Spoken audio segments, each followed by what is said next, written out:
once again, welcome to Sports Roundup. My name is Emmanuel Tiavia. On Sports Roundup today, we are going to bring you updates from the world of sport. We're going to be looking at the Olympics and other sporting stories from around the world. Of course, don't forget that we'll bring you our athlete of the week. We'll spotlight a particular athlete, and we'll look at someone who's doing quite well at the Olympics. That is Simone Biles of the USA, one of the greatest gymnasts ever in history. And of course, we'll look at a game of the week, and looking ahead segment, we'll be x-raying upcoming events and what we hope will happen over the weekend. I am not alone. I have the pleasure of the company of a one and only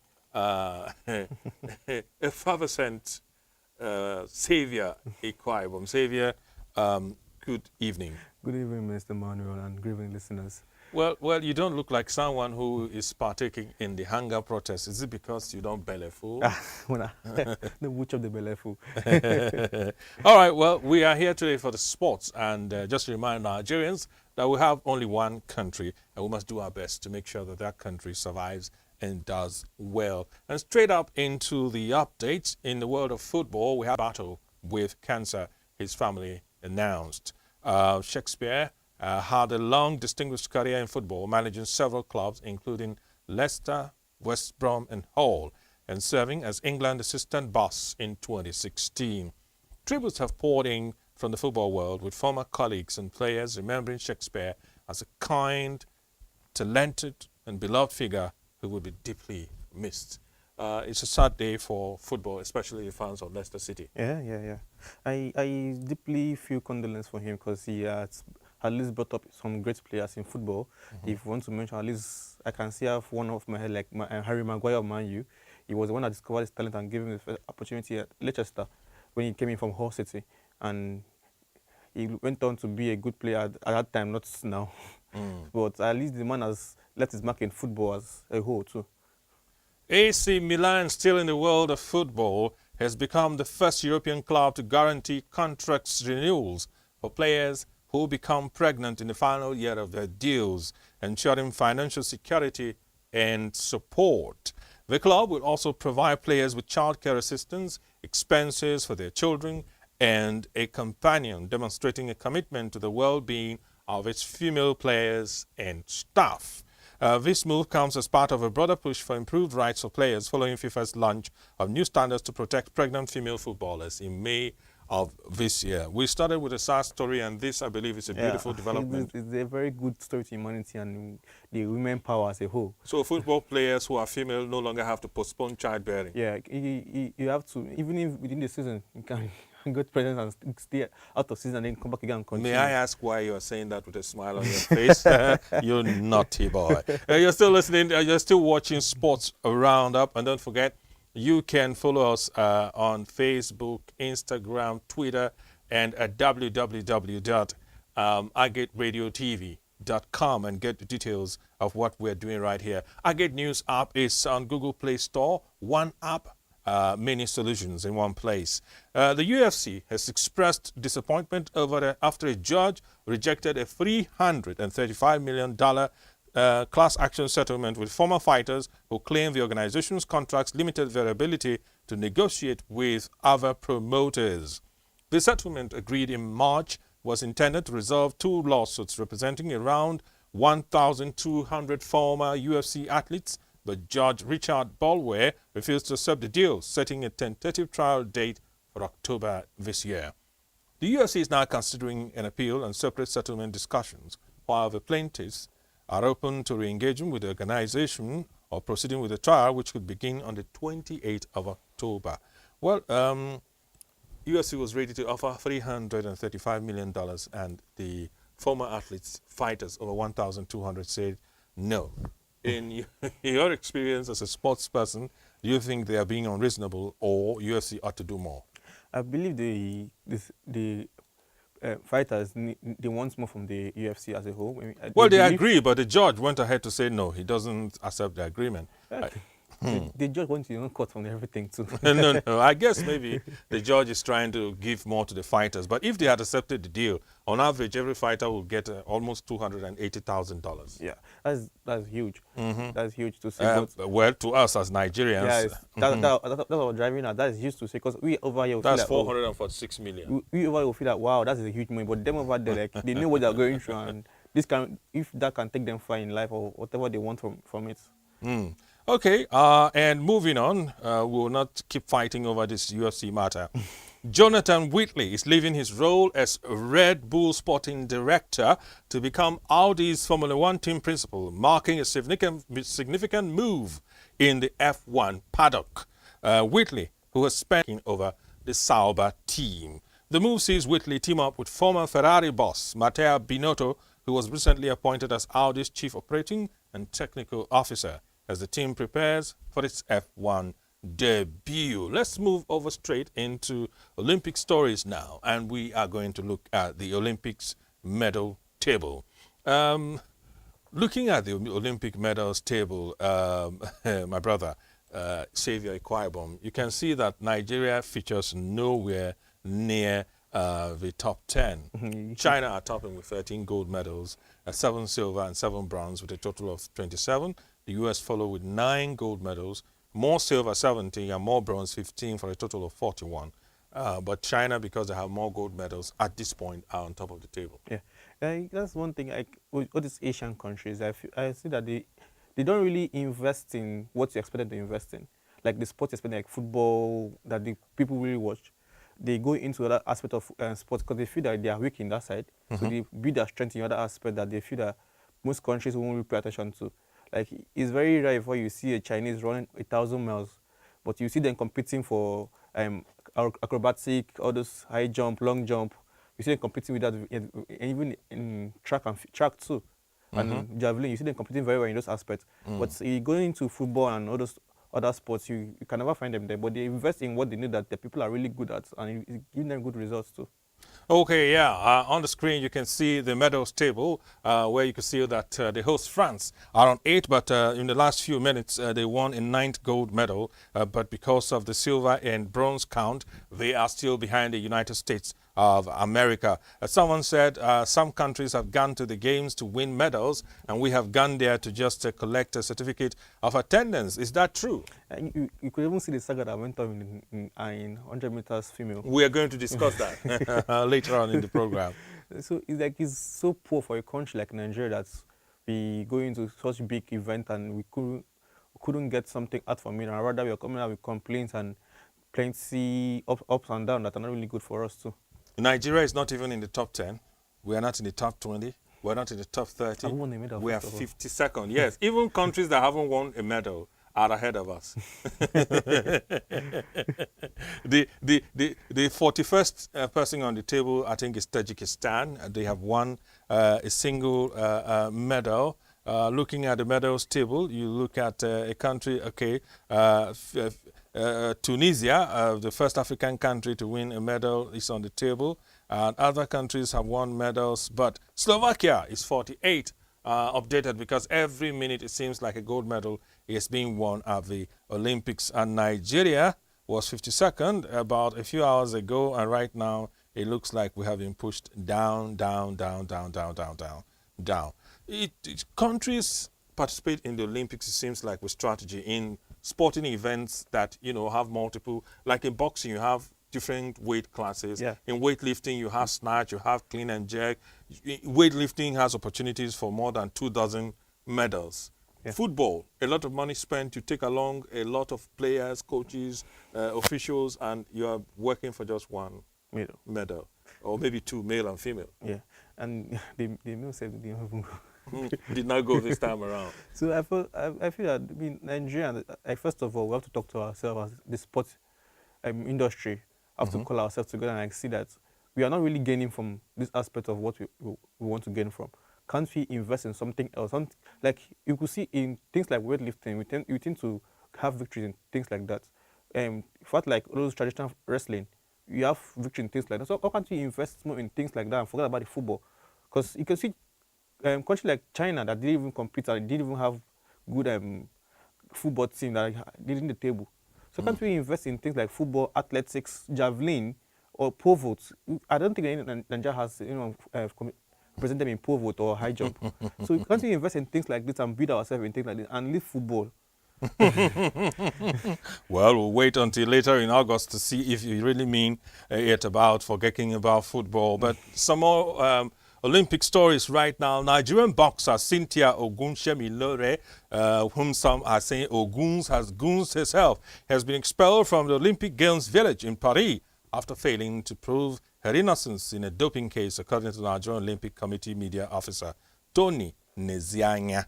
Ogunshemilore tested positive for the prohibited diuretic furosemide in an out-of-competition doping control and was unable to dispute the findings, leading to her provisional suspension being confirmed. As a result, Ogunshemilore has been forced to leave the Games village and return to Nigeria, forfeiting her scheduled round of 16 bout against Taiwan's Wu Shiyi, who was awarded a win by default. Doping scandal once again. You can never go down with that story. Like it's more like a Nigerian thing that every time we go for Olympics, we have one story or the other to tell. Last time was poor payments. This time around is wrong name recording and non-doping issues again. I feel like this issue are too much for us as a country. Like it's more like they now know that okay, then Nigeria coming for one competition or the other, we have something to talk about. We have something to see as how the competition is going on exactly. Because you can't tell me why an athlete go into a competition that you know that obviously you're subjected for doping tests and you're taking things. But it was an outer competition doping test. You know, the doping tests are these days done randomly. Yeah. As far as you are a globally recognized athlete, you can be on honeymoon. They'll just come. Yeah. So, well, it's a sorry situation, and we hope that she changes tact and perhaps down the road she restores herself back in the good graces of global athletics. Doping is not fair. It is wrong, and some are even agitating that it should be a criminal offense. Nigeria's Olympic campaign has been marred by controversy after Favor Ofili was omitted from the women's 100 meters event, which is what you were alluding to, with the Athletics Federation of Nigeria and Nigerian Olympics Committee trading blames. Instead of medals, they are trading blames. Ofili, who qualified for the event, expressed her anger on social media, accusing the AFN and NOC of failing to enter her despite her 4 years of hard work to earn the opportunity.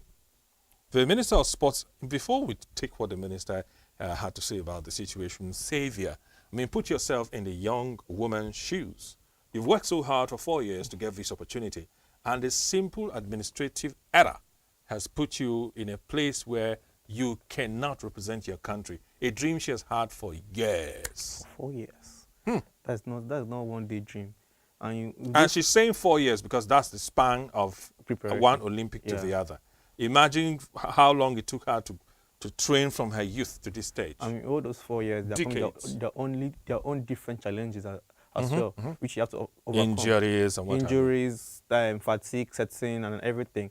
And most times you have to watch your weight or watch what you take in just to be fit for the game. As a female athlete, you have to postpone childbirth. And everything. So this was sacrifice she has put down for the country, and the country let her down at the 9 minutes.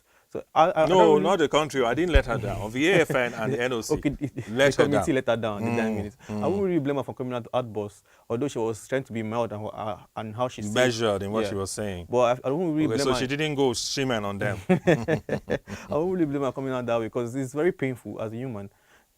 Not as if you're fighting for yourself, you're fighting for the country. Because at the end, they'll say Nigerian won, they won't call your name. They'll say Nigerian won the gold medal or Nigerian won the silver medal, whatever you won. But this error, it's not a good thing to talk about as a country as a whole too. Well, let's talk more about some Nigerian news. But before that, let's take this minister's response. John Enna, the Minister of Sports Development, promised to hold those responsible accountable, describing the omission as utter recklessness and vowing to impose further sanctions after investigation. Are we sure anything will be done about it? But we'll be following this story up and we'll try to get through to them. Show working. Show your workings. We'll follow it through. On Sports Roundup, you just rest assured that will ensure that Ofili gets justice. Nigeria's the Tigers suffered their first defeat in the Paris 2024 Olympics, losing 75-54 to France in their second Group C game, despite Ezinne Carlo's impressive 18 points performance. Despite that, your woman, I almost said your man's job, your woman's job, France's strong defense and size advantage proved too much for the D Tigers, with Gabby Williams leading the way with 14 points, 7 assists, and 6 steals. They say a tree cannot make a forest. Well, I remember the build up to the Olympics, I said that France was one of the teams I was scared about in the Tigers group. And obviously they came to put themselves right, because you could see their physicality in the game yesterday, and they came in like, we know what we came for. And I say Super Eagles, the Tigers that came in off a first game. It's not a bad name. They should become the Super Eagles because they are at the Olympics. The Tigers that came in out of off a first game win, I felt they were more relaxed, feeling that okay, we had the first game win under our belt, so we can play this game and try to see what we can unravel from it. But the Paris side came in hungry and wanted to win. Do you think the fact that the French girls were at home also gave them an advantage? Yeah, because you have your crowd behind you. Anyone at home has a crowd behind him, so you had like a 10% advantage over the opponents. Because with the crowd shouting, "Vive la France! Vive la France!" Yeah, with 10% advantage over the opponent, because you have your crowd, your home people that understand you very well, are there to cheer you up. So what do you want from that? All right, the Tigers will look to bounce back against Canada on Saturday with a win potentially clinching a historic knockout berth, while France aim to complete a perfect group stage run against Australia. We wish the girls well. And still on the Olympics front, Andy Murray has officially retired from tennis after competing in the Paris 2024 Olympics, bringing an end to his illustrious 19-year career. Murray's final match was in the men's doubles quarterfinals at Roland Garros, where he partnered with Dan Evans, and despite the loss, he expressed pride in finishing his career on his own terms. The 37-year-old British tennis legend leaves behind a remarkable legacy, including 2 Wimbledon titles, a U.S. Open win, and 2 Olympic gold medals, cementing his place as one of the greatest tennis players of all time. I mean, 37 years old, most of his compatriots, the likes of Nadal and, of course, Djokovic, were also at the Olympics, and all having bad fortune. It seems like there is a change of the guard in tennis. This one game I feel like people need to pay attention to more, because the way Accra's taking over this game is coming to too scary. And then one uniquely named player, Sinner. Yannick Sinner. The way they are coming into the game and pushing out the old gods and showing that we are yet to take over is very, very scary, because Accra's within 2 months has gone into 2 finals, I guess, and won them, Wimbledon, and now is into the Olympics final also. It was an emotional farewell anyway. All the fans at Roland Garros were busy bidding him farewell. If you were just turning on your TV and the volume was down and you could not hear the commentator's commentary, you would think he won the match. Yeah, because of the crowd. But you might, towards the end, the videos showed him shedding tears, so you'd be like, if he won and was through to the next round, is it tears of joy? Okay. Sister Joy has said people should stop mentioning her name after tears. And final Olympic story before we move on to athlete spotlight. Agate Ledecky has become the most decorated female Olympian in U.S. history, winning her 13th medal. This young woman has won more medals at the Olympics than the entire Federal Republic of fill in the gap, as the U.S. claimed silver in the women's 4x200 relay at the Paris Olympics. France's Léon Marchand continues to impress, qualifying fastest for the 200-meter individual medley final and receiving a huge reception from the crowd after making history with 2 golds in one night earlier in the week. Agate Ledecky, 13 gold medals in swimming. Sensational. And there's one country like that, Sha. Another goal to add to her total. And one country, the Federal Republic of... It's just there. Yeah. we don't have up to 13 gold medals. But a statistician is just letting me know that Nigeria has won 27 medals at the Olympics. I'm surprised. We did do am sha. Positively surprised. But that's good news anyway. That's good news. Yeah. Britain's Ben Proud is in prime position to win his first Olympic gold, qualifying fastest for the men's 50-meter freestyle final. That is in swimming, while teammates Duncan Scott and Tom Dean also reached the 200-meter individual medley final. I mean, you come from the riverine area. Wouldn't Nigeria do well if we take swimming more seriously? We have people that goes into the river and can stay 2 days under the water. Really? Okay, marine spirit. We should employ some of those. I mean, we have everything. We have the plateau where people, you know, the genetic disposition could assist them in long distance running in Plateau State, the likes of Mambila Plateau in Taraba, in Adamawa. Then we have South where people can, you know, really swim. And then we have the core north where they like riding bicycles. People can be bicycle riders. Then you have Benue where people like to farm and, you know, lift a lot of weights. So they could be weight lifters. Eat fufu.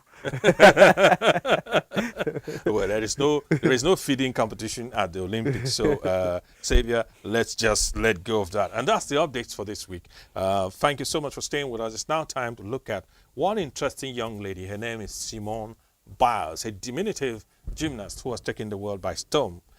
Simone Biles is 27 years old, an American artistic gymnast, widely regarded as one of the greatest gymnasts of all time. Born on the 14th of March 1997 in Columbus, Ohio.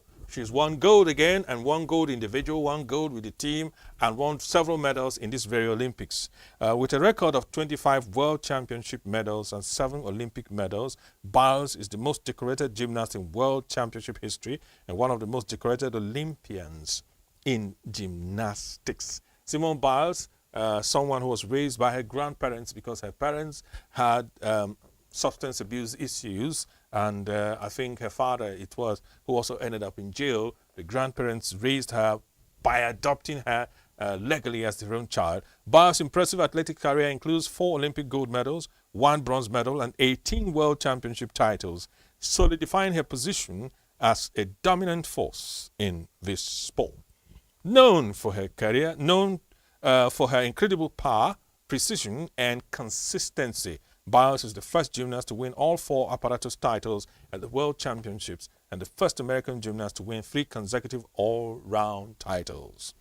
Throughout her career, Biles has been recognized for her outstanding achievements, including being named the Associated Press Female Athlete of the Year in 2016 and 2019 in Time Magazine's 100 Most Influential People in the World in 2021.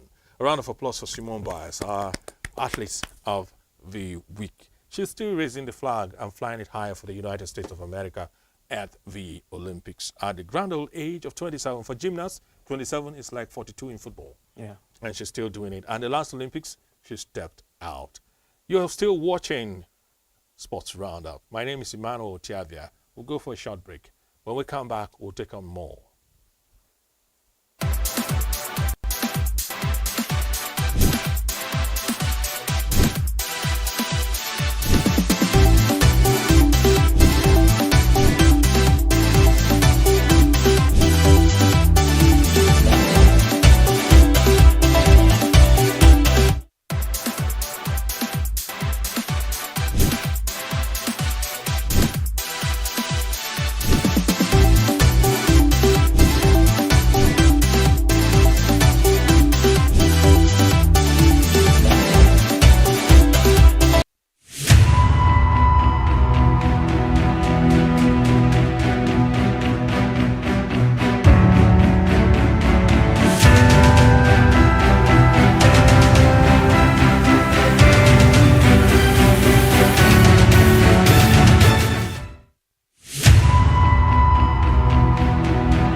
committed to someone, then you don't have to be faithful to that person. When you're talking about fidelity and trust, you could be faithful, you could be loyal.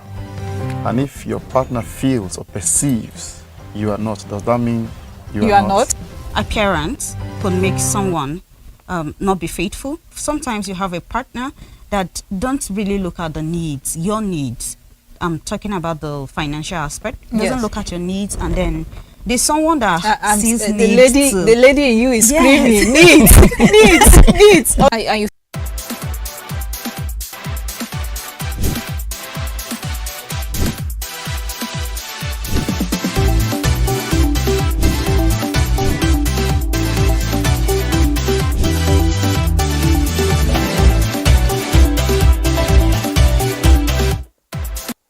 Welcome back. I hope you enjoyed that break. But we're back now for more. I beg your pardon. One has been talking for a while. We did not join any movement. We're just being busy doing our normal schedule. Xavier, it's me, Emmanuel Tiavia, back on Sports Roundup after the break with Xavier Ikwaibom, and we're talking about match of the week today, which is the fact that yesterday our lovely girls who began the tournament, even though they began with a loss, they gave us a lot of hope. But yesterday, Japan secured a 3-1 win over Nigeria in their final Group C women's football match at the Paris Olympics, booking their place in the quarterfinals and sending the African giants home. First half goals from Maika Hamano, Mina Tanaka, and Hikaru Kitagawa sealed the win for Japan, despite a consolation goal from Deborah Abiodun in the 42nd minute. Nigeria's defeat means they finished bottom of Group C with 0 points, losing all 3 of their group games, while Japan finished second in the group and advanced to the quarter-finals.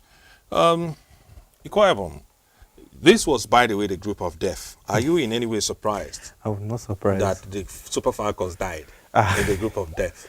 I'm not surprised by any means because, first of all, I saw this coming. At least I didn't expect them to win against Brazil at first. But I was hoping they could get a draw from Spain, which they were on the way to do until that free kick came in at the 80-something minute, I guess 70-something minutes, when the free kick came in and the keeper couldn't do anything about that. And he went into the net. So I thought when they lost the second game, like Against Brazil, we missed a lot of chances. and again against Now Spain that they too. have been knocked out, you are saying they. If they were winning, you say we. I still own them.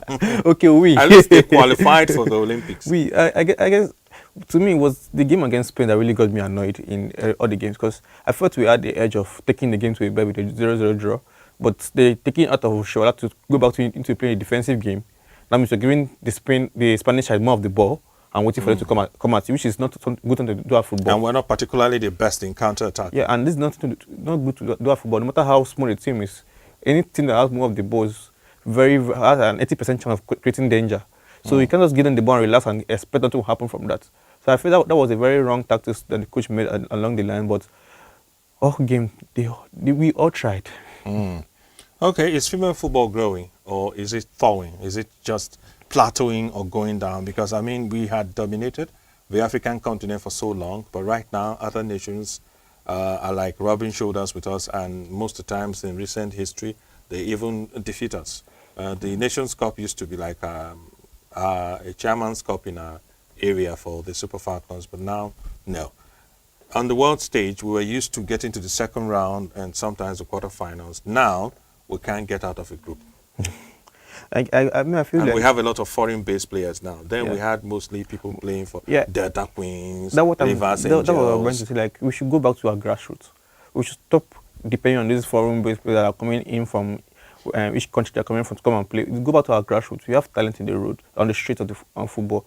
We go back to like all those local Nigerian teams, invest in them, build the player from there, and when they get up to that standard, they won't want to let that chance go because you know they worked hard for this. They worked hard for this, and they can't just go up there and start misbehaving.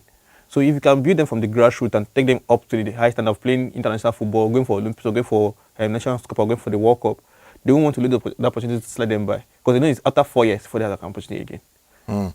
So what do you think, besides local football, like the NFL has, NPFL, Nigerian Premier Football League, has asked all clubs in the Premier League, the Nigerian Professional Football League, to have female teams. We still struggle to see how that will work, but do you think that is a solution to the present gradual decline in female football? Yes, I would say yes, it's the solution. But where the issue comes in now is how to implement the solution. Because you won't just bring people from the various, what they were doing before, from the various homes and bring them into one place and expect, without giving them adequate welfare, and expect something to go out from it. So you can bring these people, gather these people as one, then build them up as one, and then give them the expected welfare they have to get. We won't just bring people to create a team and they play good for 2 months, 3 months without being paid.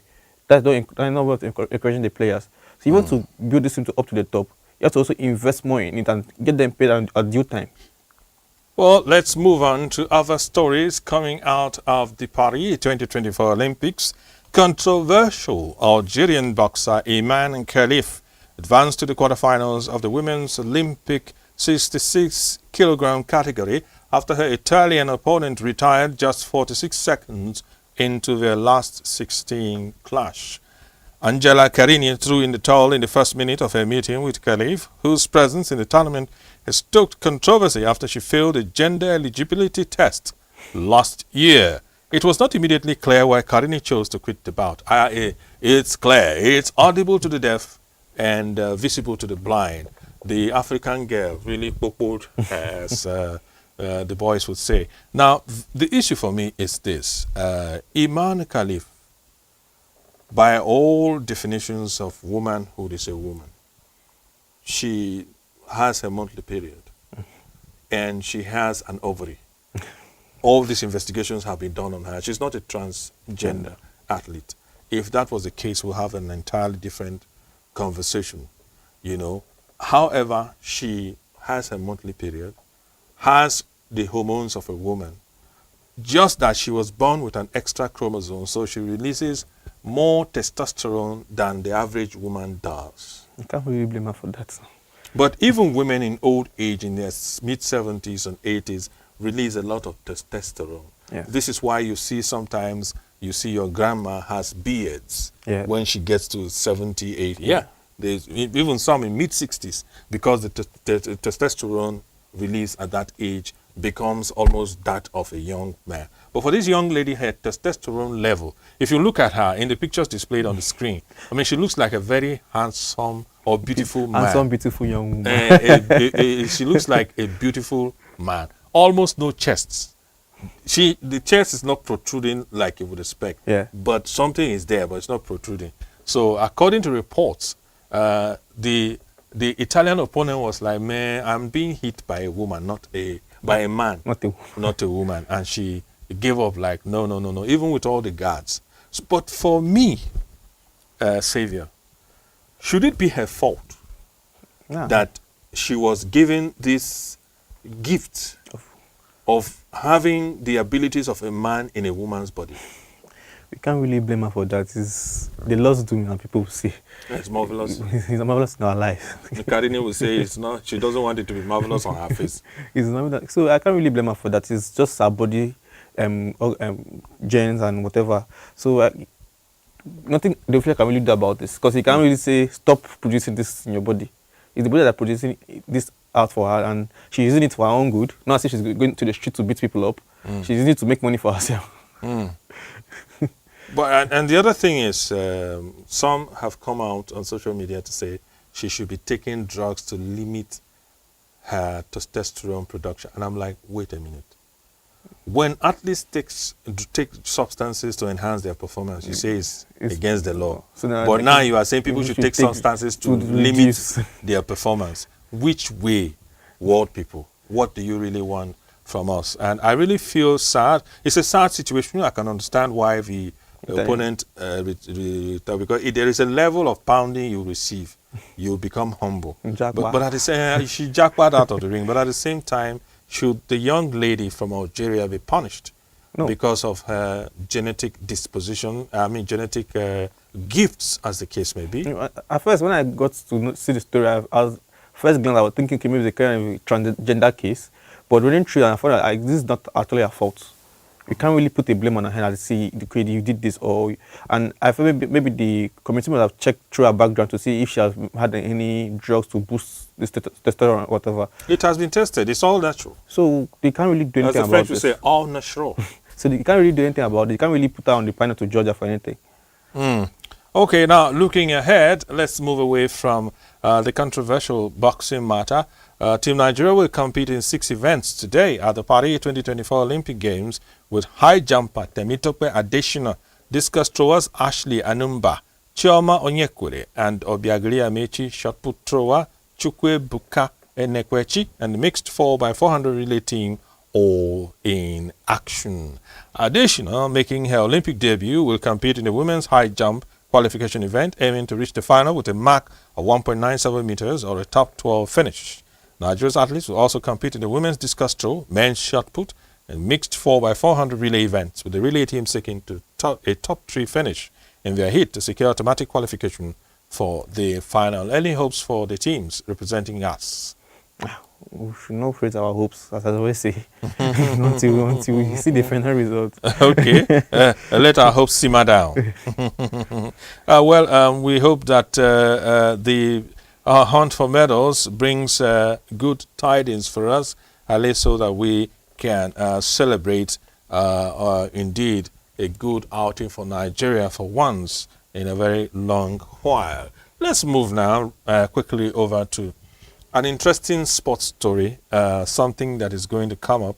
Saudi Arabia has submitted its bid to host the 2034 World Cup, featuring 11 new stadiums, including one in Neom that will be built 350 meters above ground level and accessible only by high-speed lifts and driverless vehicles. These people took over football last year? Yeah. Last year when they came into the Premier League into European football and were buying out their big players to be their own league, and now they're coming into world football now. Thus far, they've spent over $5 billion in boxing, football, and several other sports. What really interests me about the European transfer was it wasn't the team that were coming to buy. You can see images, computer-generated CGI images of what the stadium would look like, 350 meters above ground. This is a skyscraper stadium. On the screen, you can see the type of screens that will be suspended in the stadium. I wonder how this is going to come about. I know it's probable, and that's another image of a stadium showing you what the Saudis are building, a city called The Line, a long, straight city that is, I think, a kilometer wide and very, very long by the seaside. So the stadium will be suspended on top of other buildings 350 meters high in the air. Remember those anime while growing up, Super Strikers, when they have all this kind of beautiful stadium above the ground, or have one kind of big thing that will show as stadium. But wouldn't this thing have effect on the players playing above ground level? That's just my concern. How do I want to know that? But I think all this will be taken into consideration, and I am sure that FIFA will not allow anything crazy that would be risky for health to take place. I'm sure that if they can do it and it will be within the bounds of safety, it would be done. Nothing is improbable, Xavier. I brought this story just to stimulate our imagination and see what the rest of the world is coming up with. Great ideas. And we hope that Nigeria will get there soon as well. There are a lot of new stadiums that they want to build. Remember that World Cup, we have 48 teams participating. Yeah. A lot of new stadiums will be built, and no one is competing against them to host. It's the case of the big boys are in the room, and they are unopposed in terms of their bid, because the whole world knows that you can't spend like the Saudis. Arab money is... they have deep pockets. Is more than blood money even. Well, you're still watching Sports Roundup, and it's time now for us to look at the quarterfinals of the women's football at the 2024 Paris Olympics. It's taking place tomorrow at the Paris 2024 Olympics. The world's top female football players have gathered to compete for the ultimate prize. And we are now down to the quarterfinals, and the stakes are higher than ever. We'll take a look at the 8 teams that have made it to the next round, including the teams in the group of death that killed our own dreams, killed our Falcons. The first quarterfinals at 2 o'clock GMT, that's 3 o'clock Nigerian time, is United States versus the girls of Japan. The samurai girls of Japan. What do you think will be the score? As a, Who that will was, scale through to the semi-finals? to me, I feel the United States girls will scale through because they have a greater percentage and strength in this aspect compared to the Japanese side. So I feel like I give them a 2-1 win over Japan. Spain versus Colombia, which will kick off at 5 o'clock Nigerian time. The world champions. Is it because they defeated us? When it's that, they're world champions, and you could see their game against us, even against Brazil too. Yeah. Their top opponent also came up on top against Brazil too. So I feel that they are doing their best to, even as a world champion, to defend themselves too. We keep saying football is not mathematics, but Spain has made football mathematics. The Boots won the Heroes, won the under 16 Cup too. So I feel they can also go all the way in the Olympics too. Canada versus Germany at 7 o'clock Nigerian time. Canada versus Germany. Let me just say I'll give it to the Canadian side. Even without their coach that uses drone to monitor people. They have their ways. Okay, they have their ways. They have their ways. Beyond the drones. They have their ways. Okay, they have other monitoring spirits. They are also good. They're also a good team in playing football. So you could see their game against Australia and other teams. They also came up on top. I feel they can also take on the run. So France versus Brazil. Brazil lost a good player, Mata, Yeah. to straight red card, and it wasn't funny for her. But I feel that they can still bounce back from that again and also play against France too. But both teams are good. I can't really give a scoreline on that one. So let's just see what God has for us. All right. We're running out of time, but let's look at some football transfers and talk about what teams need.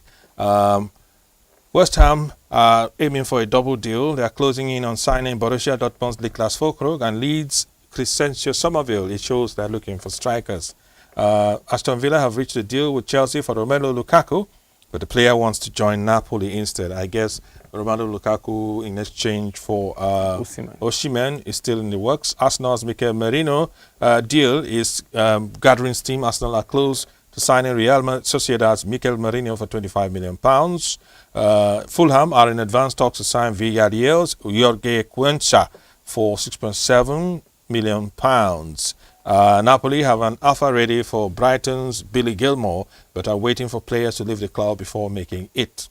While Roma have agreed a deal with Girona to sign Artem Dovbyk for £28.8 million.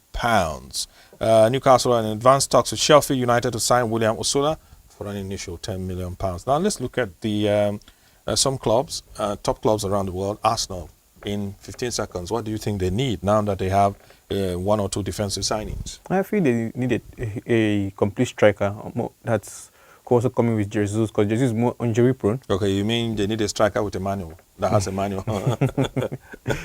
Because Jesus is more injury prone and it's not like a complete striker, like it's not that A traditional striker that you have. So they need that someone that can play in the box like Haaland or Vlahovic from Juventus too. Okay, so Chelsea, who do they need to make the team complete? Chelsea are more like, because they have whatever they want. They have someone who can play fourth. And Someone said Chelsea need common sense. what I They mean, need to sign common sense. what I really think Chelsea need is just for the team to gel with the new coach game plan, which they're doing already, just to get to understanding more and implement it more. They have Liverpool. I won't sign anyone yet, so I feel like more comfortable with that team right now, and they're just building up with the new coach. Manchester City. Manchester City are signing young boys. I guess they're the new Chelsea in the block now. So I feel that they want to build in a new team, because De Bruyne is getting old, Bernardo Silva is getting old, and they want to rebuild their midfield again too. Manchester United. Manchester United, their star boy they signed has gone on injury, Euro, but I feel that so far so good. They're doing well, but they should need a proper striker too again. Haaland is not a proper striker. Haaland is someone that can give you game in, game out. Okay. And Real Madrid. Madrid are complete. They don't need They only need to sign signature. They only need to sign. They are complete. They need to win more trophies. So they can close the gate. Even Ancelotti said on the media that they're signing nobody again. So they just need to win trophies now. They have signed a young upcoming talent, and they've signed the established team. already. So And they just won the Champions League. And the midfield is already there. So they didn't want it again. And finally, Bayern. Bayern just brought in a new coach. I feel like, to me, I don't really see where they need to complete, but they just need to build a new philosophy of the coach too. Okay, so last week's trivia challenge is still up for grabs, and most of us, we have not responded to it. So we're throwing it out there. you're watching this on YouTube or Facebook, the teaser is who was the captain of BCC Lions in 1990 when they won the Mandela Cup, otherwise known then as the Cup Winners' Cup in 1990. Who was the captain who lifted the trophy up? It's a tricky question, but if you are someone who has been following local football, you should know the answer. It's not on Google, by the way. You would have to call on ex-internationals to get the answer. And once we get the first correct answer for that question gets an honorable mention in next week's edition of Sports Roundup. We started a bit behind schedule, but because we respect your time, we'll stop right on cue here. Well, thank you so much, Ikwaibon, for being part of the production today. I'm always grateful to be here. Yeah, and hope that shortly you will be in France to witness a few medals that Nigeria would win and send us details. Very soon. All right, my name is Emmanuel Otiavia. Good evening and stay sporty.